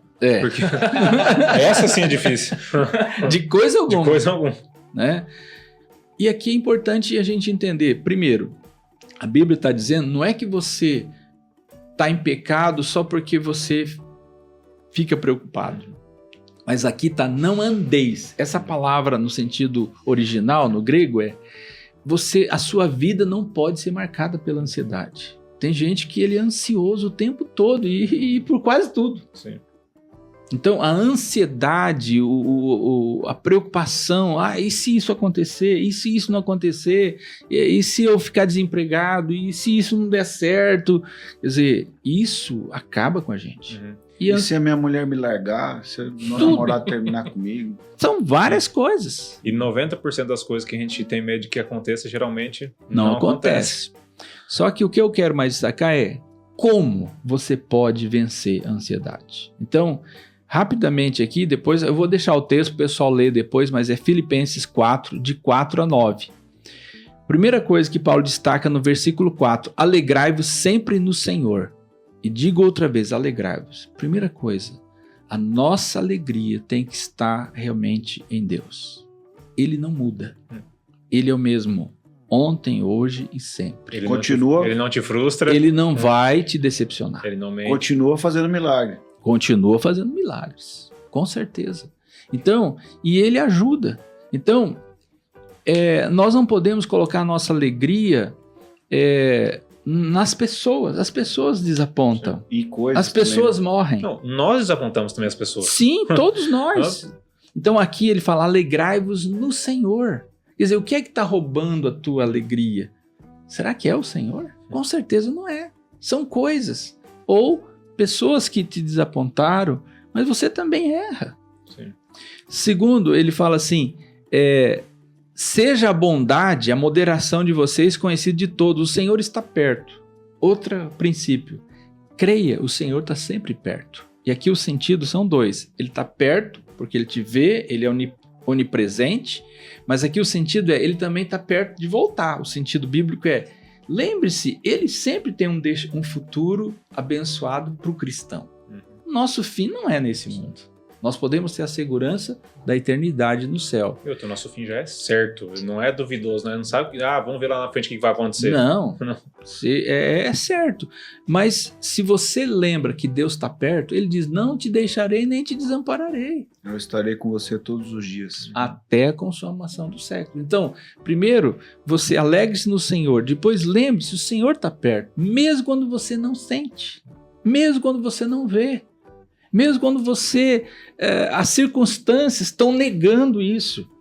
Aí entra a fé que ele está perto mesmo quando você não sente. Porque se tem uma coisa na depressão, você não sente a presença de Deus. Parece que Deus está distante porque você não está bem. Então, é importante ter isso. Outra coisa, quando ele fala para não andar ansioso, depois ele fala assim, ao contrário, sejam os vossos pedidos plenamente conhecidos diante de Deus pela oração, súplica com ações de graça. Então ele fala, você está ansioso? Ore sobre aquilo, seja específico, abra o seu coração. Segundo, suplique. O que é súplica? É a hora que você chora mesmo, você se derrama diante de Deus. Grita, berra. Você fala, Deus, não aguento mais. Jó passou angústias. Tem gente que pensa até que, mas será que Jó errou? Não, nesse sentido não. Ele apenas diz, Senhor, está doendo, não suporto mais. Senhor, será que eu devia ter nascido para passar com tudo isso? Deus não censura Jó por abrir o coração, mas ele nunca se levantou contra Deus, nem blasfemou de Deus. Mas se a gente não se fortalecer em Deus, a gente vai pecar. E ações de graças. Nossa, essa é a mais difícil. Aí vem um Não, é na moral. O pastor vai falar que agora é a mais difícil. Mas, gente, como isso funciona? Quando eu estou depressivo ou diante de uma ansiedade, agradeça o que Deus já fez. Lembre de alguma coisa, traga à sua memória algo que mostre o que Deus já agiu na sua vida. Ele fala, o cara que me traz à memória aquilo que me traz a esperança. Isso, Jeremias, que passou período de grande depressão. Ele diz, Jeremias chega a dizer assim, eu perdi a esperança, eu não tenho mais esperança. Mas depois, na presença de Deus, ele fala, Senhor, eu quero trazer à memória o que me dá esperança. Então, a gente precisa agradecer o que Deus já fez. E pela fé, o que ele vai fazer. Sim. Você precisa crer que o sofrimento vai passar, aquela angústia vai ter um fim. Deus sempre aponta uma saída. Então, quer dizer, essa atitude de agradecer antecipadamente o que Deus já fez e o que ele vai fazer, gente, quando você começa a agradecer, é incrível como que isso tem um efeito, inclusive, psicológico na nossa vida, sabe? E isso agrada a Deus, a fé que você está crendo que ele vai agir em seu favor. E no versículo 8 ele fala outra coisa importante. Quanto ao mais, irmãos, tudo que é verdadeiro, tudo que é honesto, tudo que é justo, tudo que é puro, tudo que é amável, tudo que é de boa fama, se há alguma virtude, se há algum louvor, nisso pensai. Vigie seus pensamentos. É verdade. Sabe? Vigie. O que eu estou pensando realmente é verdadeiro? Realmente glorifica a Deus? É de boa fama? Quer dizer, eu posso contar para todo mundo? Quer dizer, então, vigiar os pensamentos. E substituir os pensamentos quando eles não são bons, quando eles não glorificam a Deus. Não adianta você falar assim, não vou pensar mais nisso, não vou pensar mais nisso. Você continua pensando. Você tem que substituir. Você tem que substituir. E em último lugar ele fala assim, o que aprendeste, recebeste e ouviste, viste em mim, isso praticai, e o Deus de paz estará convosco. Ou seja, a vida espiritual é você praticar aquilo que você aprendeu. Tem gente que às vezes a angústia que ele está passando é porque ele está em desobediência, ele está em pecado. Mas jamais a gente tem que achar que todo mundo está sofrendo porque está em pecado. Mas aquilo que Deus já me ensinou, eu preciso praticar. Eu preciso procurar viver isso. Senão vira um obeso de conhecimento, né? Sim, apenas obesidade. E uma coisa que é importante a gente aprender, inclusive... Charles Spurgeon, ele escreveu isso, ele fala assim, a estrada da comunhão é a santidade. A estrada da comunhão, da intimidade com Deus é a santidade.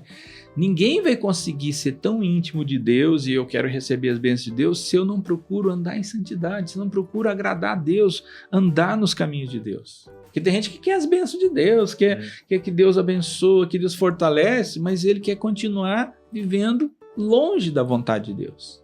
Então, Charles Spurgeon, que inclusive foi um homem que passou por grande depressão. Charles Spurgeon, a depressão era como um espinho na carne dele. Ele teve que conviver com isso. Quer dizer, ele ficava bom período, depois, né, passava tempos de angústia. Porque na época não tinha tratamento que tem hoje, né? Também. Mas o que sustentou ele?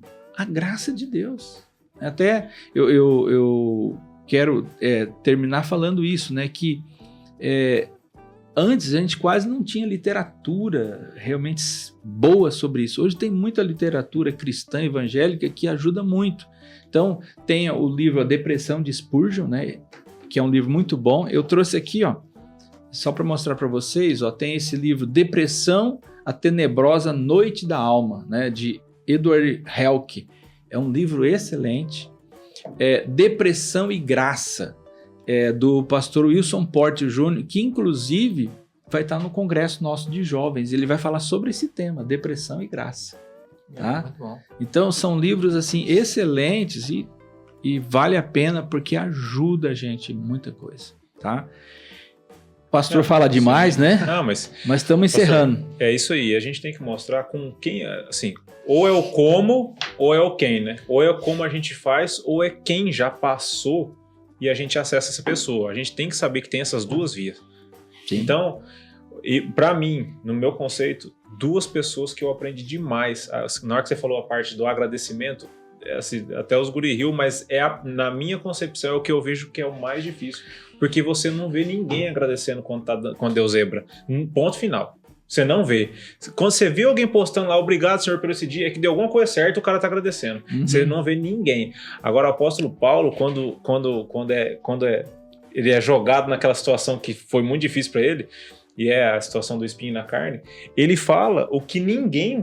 A gente nunca vai ver alguém falar que foi... Ele entendeu o que aconteceu com ele. Sim. Que foi ele sabe, ele entendeu o que ele carregava e ele falou assim, ó, foi me dado um espinho na carne para que eu não me exaltasse. Sim, ele entendeu pelas belezas das revelações que eu tenho. Isso mesmo. E ele fala que no final assim, ó, de tudo isso aí, a tua graça me basta. Então assim, o cara tá passando um B.O. É a mesma coisa Jó.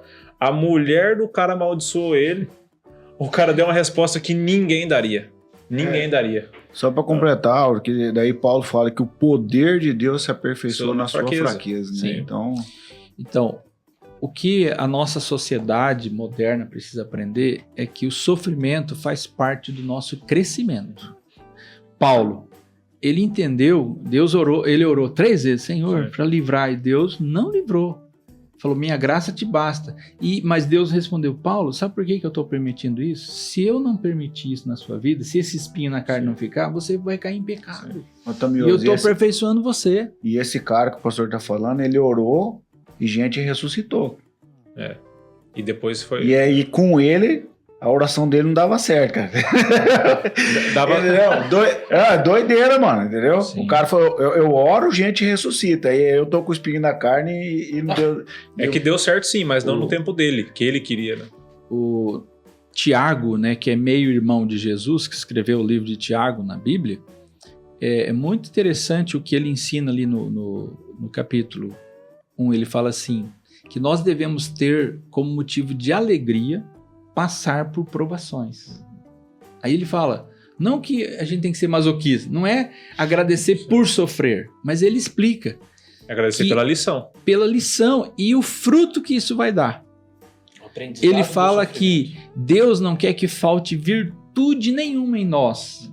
É claro, eu sempre digo isso na igreja, o Xandó vai lembrar, eu falo assim, o prazer de Deus é falar com a gente pela palavra, pelo Espírito Santo e até por bons conselhos. Mas se ele não consegue chamar a nossa atenção com isso, ele permite o quê? Sofrimento. Eu tenho certeza que tinha coisas na minha vida que Deus também tinha que corrigir.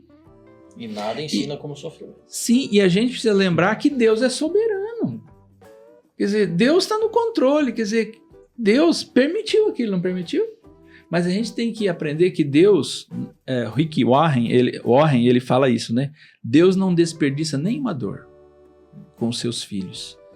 Quer dizer, como um pai, que às vezes a gente corrige um filho, permite uma situação difícil porque a gente quer o melhor do filho, isso é prova de amor.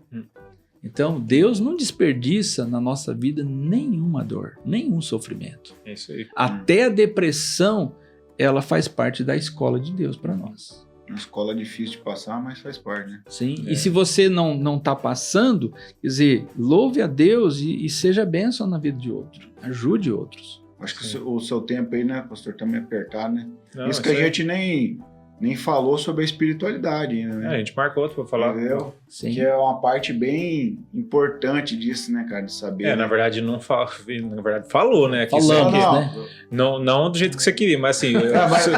Não! Pontuar, mas. Sim. É verdade. Tanto que ele que a gente falou toda hora.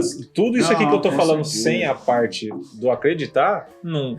Não funciona. Estaria Não, com mas depressão eu aqui. queria abranger de uma outra forma, claro, disso, né? Porque É um tema que a gente pode trabalhar mais, viu, Xandó? Com Porque certeza. é muito amplo e estou à disposição de 5 trabalhar horas de- mais isso. Não, pra gente desmistificar algumas coisas, né? Algumas crenças, né? Vai. Mas assim, Netão não falou muito nesse app, né? Então dá suas Aprendendo. considerações aí. As considerações iniciais, que já vai ter mais vezes, né? É. Não, assim, o que eu tenho pra falar, na verdade, é que nós aprendemos mais uma vez com uma pessoa que passou por isso aí. Né? Que é fácil a gente ouvir, estudar, mas quem passou que realmente traz os detalhes do que vive, né? Do que passa, do que sofre. E nem assim a gente é capaz de absorver tudo. Sim. Né? Então, assim, uma coisa que eu vejo, assim, que para tirar como atitude, assim, não se tardie em procurar ajuda. Isso mesmo. Porque, assim, hoje nós temos conhecimento para isso, nós temos avaliação para isso, nós temos medicamento para isso, na época não tinha. Né? Então, assim, muita gente passou por isso e por vergonha, às vezes, de expor sua fraqueza ou por se achar estar fraco, Na maioria né? das vezes, né? e aí acabou absorvendo uma maneira que não conseguiu nem sair de volta, né? Então, assim, por isso que eu falo assim, não demore a procurar ajuda. E mantenha essa, digamos assim, essas pessoas próximas de confiança que com certeza isso aí vai ajudar muito. Sim. O exemplo do próprio Jesus, né? Olha o que ele fez. Exatamente. Thiago Tambioso, suas considerações finais. Muito bom, muito bom. Assim, na verdade, todo episódio pra gente é um aprendizado, né? E esse assunto, como a gente trouxe inicialmente lá nos primeiros nossos episódios com a Laura, né? A gente trouxe a questão da mente, né? É um assunto importantíssimo e hoje muito mais do que em qualquer época, eu diria. Porque hoje a gente tem muita coisa para causar tormenta na cabeça das pessoas. Muita coisa. Assim, a tecnologia ela é muito boa em mais milhares de aspectos. Mas nesse aspecto em específico ela massacra demais as pessoas. Porque traz um senso, vamos colocar primeiro, um senso de responsabilidade. Porque você está vendo tudo o tempo inteiro. Então, cara, me perdoe quem pensa diferente disso, mas a guerra na Rússia ninguém vai mudar daqui. Então você ficar acompanhando aquele povo morrendo, aquelas desgraças acontecendo lá 24 horas por dia, 7 dias por semana, não vai mudar a sua vida e nem a vida de quem está sofrendo aquilo. Então cria-se um senso de responsabilidade fora do padrão e o que o Álvaro sabiamente trouxe da comparação. Né? Então, assim, é um assunto importantíssimo, válido a gente ter trazido hoje, válido a gente ressaltar e bater nele diversas vezes e quantas vezes foram necessárias, porque eu acredito que tem muito a agregar e melhorar na vida das pessoas em cima disso aí. Eu quero trazer as minhas considerações finais, porque o Álvaro vai fazer a dele e vai fazer a última pergunta, né? Pastor, de tudo isso que nós conversamos hoje, eu só consigo enxergar um símbolo para isso, a cruz de Cristo. Uhum. Ela tem 2 madeiros, um na vertical e um na horizontal. Então, na vertical, nós temos o nosso relacionamento com o nosso Criador. E muitas coisas vão ser curadas e nós vamos aprender no nosso relacionamento com o nosso Criador. Sim. Mas também nós precisamos ter um relacionamento com o nosso próximo, com o nosso irmão, que é a cruz na horizontal. Com nós mesmos. Sim. E com nós mesmos. Porque seria muito fácil a gente se relacionar só com Deus, né? Porque eu não precisava aguentar a chatice de ninguém, né? E nem a minha mesmo, né? Mas de maneira espontânea, como eu tenho falado, mas eu não consigo ver outro símbolo que define essa vivência que o Senhor teve, senão a cruz de Cristo. Sim. Relacionamento de Deus com os homens e dos homens com os homens. E sempre eu vejo isso. A sua dor você usa para ajudar e servir outras pessoas. Sim, exatamente. Não faz sentido você passar um propósito ou passar uma luta dessa e você guardar para você mesmo. Então hoje eu estou diante de uma pessoa que eu admiro, que é o pastor Hudson, e admiro mais da maneira como o senhor serve as pessoas nesse sentido, trazendo para tona aquilo que o senhor vivenciou e ajudando quem está passando por isso, né? Então é louvável isso, né? Sim, graças a Deus. Eu vejo assim, tudo que Deus faz pela gente, né, a graça dele, a gente tem que repartir isso. Tem que repartir. Até eu me coloco mesmo à disposição, né, de pessoas que passam por isso, de famílias que precisam, né? A gente pode ser procurado, o que tiver no nosso alcance, a gente vai procurar fazer por essas pessoas, né? E é isso aí que a gente tem que aprender. A gente tem que aprender, a gente tem que ensinar. Porque existe 2 tipos de dor. Aquela que machuca e nos fere, a gente fica ferido, e aquela que transforma. Sim. Aquela que te transforma e você transforma as outras pessoas. Então, cada um escolhe o tipo de dor que quer passar, né? Agora, eu aprendi demais. Eu gostei porque teve muitas coisas que eu já tinha entendido, ouvido, e é mais ou menos isso mesmo. E você pontuou algumas outras que eu não fazia ideia. Então, para mim, foi aula, aula e aula. E eu agradeço a você, pastor. Glória a Deus. Eu louvo a Deus por isso. E eu fico muito feliz porque eu fico imaginando quem vai assistir e vai ter essa base de se a pessoa não sabia como agir, tem um norte, né? Agora ela vai saber. E isso é muito bom. Então, a outra coisa é a nossa última pergunta, que se você já assistiu algum final de algum episódio, você vai saber ela, senão você vai descobrir ela agora. Que tem gente que fala assim, não, eu assisto o podcast, mas não assisto a última parte, que é o finalzinho. Assiste só os primeiros 5 minutos. Normal, a gente também faz isso de vez em quando. Mas, pastor, a nossa última pergunta, que para nós é a que mais faz sentido, porque é o que a gente quer saber no final das contas, que é a pergunta pessoal, que é, quem é Hudson?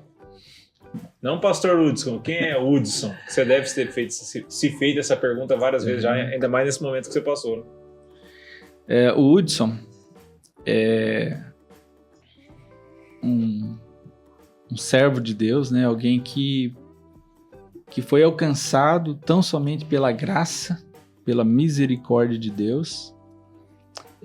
Alguém que é muito agradecido a Deus pelo que Deus fez, né, na minha vida, e não só na minha vida, mas na vida da minha mãe, dos meus irmãos. Um dia talvez eu possa dar um testemunho aqui, mas meu pai era um homem alcoólatra, que se enveredou para o espiritismo, era presidente do centro espírita, uma mãe muito sofrida, religiosa, mas que não conhecia mesmo a Deus, e a graça de Deus chega, salva minha mãe, salva meus irmãos, meus pais que já eram separados nesse tempo, Deus depois salva o meu pai também, né? Liberta ele de tudo aquilo, e de 4 filhos homens, 3 são pastores hoje. Então é só a graça de Deus, sabe? E assim, o Hudson é alguém que Deus deu a graça de ter recebido uma esposa muito joia, que é a Adila, uma mulher sábia, temente a Deus. Ela é aquela que tem, como nossas esposas, né, que tem coragem de dizer, isso aqui você precisa melhorar, você precisa cuidar disso, né? E é um homem também, além de um servo de Deus, primeiramente um homem de família, né? Eu valorizo muito minha família, minha esposa, meus filhos, e tenho aprendido a realmente conhecer mais a Deus através da palavra. Xandó é testemunho, o zelo que a gente tem pela palavra, e da gente ter, não ser um mero religioso. Eu creio assim que uma missão realmente que Deus me trouxe aqui para Maracaju é, pela graça de Deus, cooperar com Jesus para transformar meros religiosos em verdadeiros discípulos.